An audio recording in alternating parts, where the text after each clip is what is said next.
Gym वो गई तो उनको ब्लैकमेलिंग शुरू कर दी फोटोग्राफी करने के बाद, या कुछ बैड टच इस तरह के कर रही हैं कि जो महिलाओं को नहीं अच्छा लगता।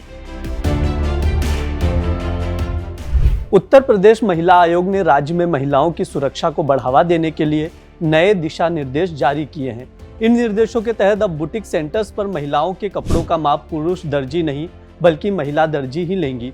इसके अलावा जिमों के संबंध में भी कुछ अहम नियम लागू किए गए हैं, जिनका उद्देश्य महिलाओं की सुरक्षा और सुविधाओं को सुनिश्चित करना है। इन दिशा निर्देशों को सभी जिलों में प्रभावी रूप से लागू करने के लिए भी आदेश जारी कर दिए गए हैं। महिला आयोग का मानना है कि महिलाओं के कपड़ों का माप लेने के दौरान पुरुषों का उपस्थित होना कुछ संवेदनशील स्थितियां पैदा कर सकता है, जिससे महिलाओं के लिए असुविधा हो सकती है। इसलिए बुटीक सेंटर्स में अब महिलाओं के कपड़े केवल महिला दर्जी द्वारा मापे जाएंगे। इस निर्णय के पीछे मुख्य उद्देश्य महिलाओं को मानसिक और शारीरिक रूप से सुरक्षित महसूस कराना है, ताकि वो बिना किसी भय और संकोच के बुटीक सेवाओं का उपयोग कर सकें। देखिए, मुझे लगता है कि सामाजिक रूप से अगर देखा जाए तो चाहे तो वो महिलाओं की सुरक्षा की दृष्टि से है और चाहे वो महिलाओं को रोजगार की दृष्टि से है। महिला आयोग की अध्यक्ष हूँ, इसलिए मेरा कर्तव्य है कि मैं इन सब चीजों को ध्यान से देखूं।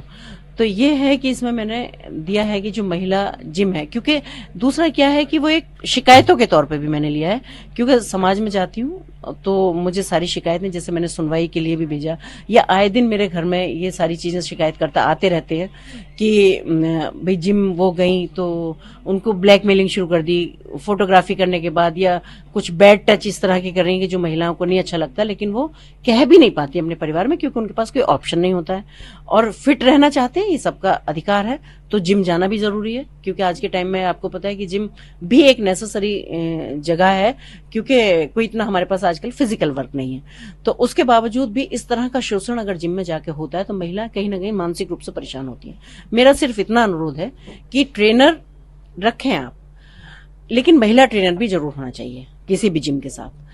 पार्लर है, आप चला रहे हैं, आपने पहले देखा होगा जब ब्यूटी पार्लर थे जनरली 90% लड़कियां ही काम करती थी, लेकिन अब एक नया दौर जैसा आया है और वहां लड़कियां कम दिखाई देती हैं, लड़के ज्यादा दिखाई देते हैं। आजकल जो न्यू ब्राइडल मेकअप है उनको लड़के कर रहे हैं, उनको बच्चियों को साड़ी लहंगे वो काम कर रहे हैं लड़के पहनाने का।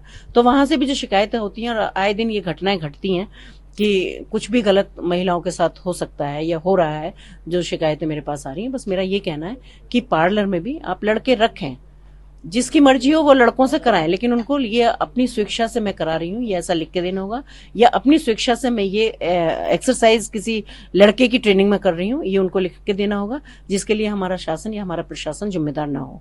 दूसरा, मैं चाहती हूँ कि जहां भी ये एम्प्लॉय हैं, जहां भी ट्रेनर हैं, ये हैं, इनका पुलिस वेरिफिकेशन जरूर होना चाहिए। कितनी जगह मैंने ये देखा है कि लड़के घटनाएं करते हैं और घर के भाग जाते हैं और उनका कोई अता पता नहीं होता, फिर उनको सिर्फ ढूंढते ही रह जाते हैं, बाकी सारी चीजें खत्म हो जाती है फिर। तो मैं ये चाहती हूँ कि एक पुलिस वेरिफिकेशन होना चाहिए, जिससे उसको भी ये डर रहेगा कि भाई मैं यहाँ काम करता हूँ तो मैं निष्ठा और ईमानदारी के साथ काम करूँ। तो मुझे लगता है कि ये कोई ऐसी चीजें नहीं है, बेसिक चीजें हैं जिनको शायद अभी तक नजरअंदाज किया जा रहा था।